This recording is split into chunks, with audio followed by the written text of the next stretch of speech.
පාස්කු ප්‍රහාරයේ මහමුණකරු සහරාන් හෂීම් බව උදේ ගම්මන්පිල මහතා පසුගියදායි දැක්වූ කෘතියේ පෙන්වා දී තිබුණද සහරාන් හෂීම්ට ඉහළින් වෙනත් මහමුණකරුවෙකු සිටින බව සමගි ජන බලවේගයේ පාර්ලිමේන්තු මන්ත්‍රී මුජිබුර් රහ්මාන් මහතා පවසනවා.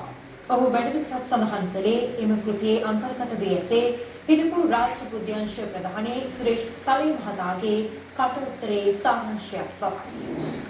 ගම්මන්පිල මහත්මයා ඇවිල්ලා කියන්න ඕනේ නෑ සහරාන් තමයි මේක කරේ කියලා. ඔය සහරාන් කරයි කියලා අපි ඔක්කොම දන්නවා. නමුත් සහරාන්ට මේක කරන්න ඕව මෙහෙවපු කණ්ඩායම කවුද? අත්අඩංගුවේ ඉන්න හිටපු බුද්ධ්‍යංශ ප්‍රධානියාගේ නීතිඥවරයා හැටියට තමයි ගම්මන්පිල මහත්මයා මේ පොත ලියන්නේ. එතකොට කොහොමද සාධාරණ පොතක් ලියන කෙනෙක් බවට පත් වෙන්නේ? එතුමා ඒක එදා වාඩි වෙලා හිටපු සරත් වීරසේකර මහත්මයා කිව්වා නවුෆර් මෞලවි. දැන් එතුමා බේර ගන්න හදන සුරේෂ් සලේ මහත්මයාගේ කට උත්තරේ කියනවානේ. දැන් මේ කට උත්තරේ අනුව මහමුලකරු වෙලෙක් කෙනෙක්. ගම්මන්පිල්ලේ ඇවිල්ලා කියනවා තව එක්කෙනෙක්. මේ සලේ කියලා කියන්නේ ගෝඨාභය රාජපක්ෂගේ දකුණු අත. ඒක අහංගන්න දෙයක් නැහැ. ඒ හින්දානේ ගෝඨාභය රාජපක්ෂ ජනාධිපති වුණාම සියලුම බුද්ධ්‍යංශ ටික විසුරලා එයාව ගෙනල්ලා ඒක ප්‍රධානියා කරන්නේ. ඒකට මේ එකම කඳවුරේ ඉන්න තුන්දෙනේ මහමුලකරු කියලා තුන්දෙනෙක් කියනවා. එහෙම වෙන්න බෑනේ. මේ සුරේෂ් සලේ මහත්මයාගේ කට උත්තරේ සාරාංශයක් තමයි ගම්මන්පිල මහත්මයාගේ පොතේ තියෙන්නේ. මොකුත් නැහැ. සුරේෂ් සලේගේ කට උත්තරේ කිව්වා නම් ගම්මන්පිල්ලගේ පොත කියවන්න ඕනෙත් නැහැ. ගම්මන්පිල්ලගේ පොත කිව්වා නම් සුරේෂ් සලේගේ කට උත්තරේ කියවන්න ඕනෙත් නැහැ. මොකද දෙකම තියෙන්නේ එකම දේවල්.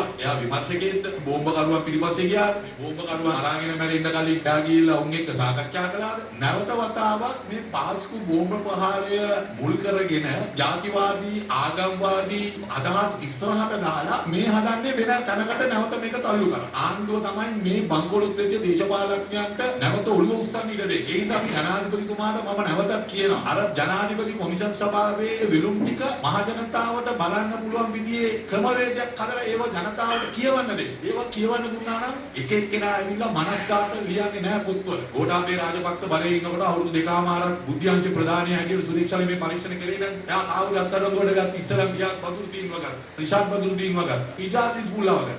එයා බලයේ ඉන්නකොට එයා කිව්වේ මේගොල්ලෝ තමයි මහමුලකරු. මොකද උනේ අන්තිමට රියාඩ් බදුරුදීනුත් නිදහස් වුණා, රිෂාඩ් බදුරුදීනුත් නිදහස් වුණා, ආදාත් සාලිත් නිදහස් වුණා. දැන් එතකොට එහෙමනම් සුරේෂ් සලේ ඇයි මේ බොරු මිනිස්සු අත්අඩංගුවට ගත්තේ? ඒ කියන්නේ සලේ දන්නවා ඇත්ත මහමුලකරු කවුද කියලා. ඒ දන්න හින්දා තමයි සලේ කිසිදු සම්බන්ධයක් නැති අය මේවට සම්බන්ධ කරලා ඒගොල්ලන්ව හිරේ දාන්නේ. ගම්මන්පිල උත්තර දෙන්න හොයවන්න. සලේගේ සාක්කිය තව හොඟක් දේවල් කියනවා. අපි ඒව අවස්ථාව ආවම කියන්නත් ගම්මන්පිල ගැන ඊයේ පෙරේද අපි දැක්ක කතා වෙනවා මේ මහමුලකාරයෝ ටිකම ගෙනල්ලා පොත පිළිගන්නේ. එයා ජනාධිපති කරපු බලයට ගේන්න වැඩ කරපු බෝම්බ ප්‍රහාරය සිද්ධ වුණාට පස්සේ ඒක කරේදියන් ගිය උදවිය තමයි එතුමාගේ පොත රිලීස් කරන වෙලාවේ හිටියේ. ඒ හින්දා වෙන්නේ නැති ওই කතාව කියන්නේ. විපක්ෂ නායකතුමා මොකද කරන්නේ මගදී නැගිටලා? විපක්ෂ නායකතුමා මගදී නැගිටලා ගිහින් ගැනදී විපක්ෂ නායකතුමාගෙන් තමයි ඔබතුමා පැහැදිලි උත්තරයක් අහන්නේ. එතුමා සහභාගී වෙන්නේ එතුමා සහභාගී වෙලා තිබුණා. එතුමාගේ පක්ෂයේ යම් කට්ටිය වෙනම කතා කරලා ඒ වලින් ගියා එහෙම සහභාගී වුණාද? මහලේකම්තුමා කිව්වා එතුමා සහභාගී වුණා කියලා.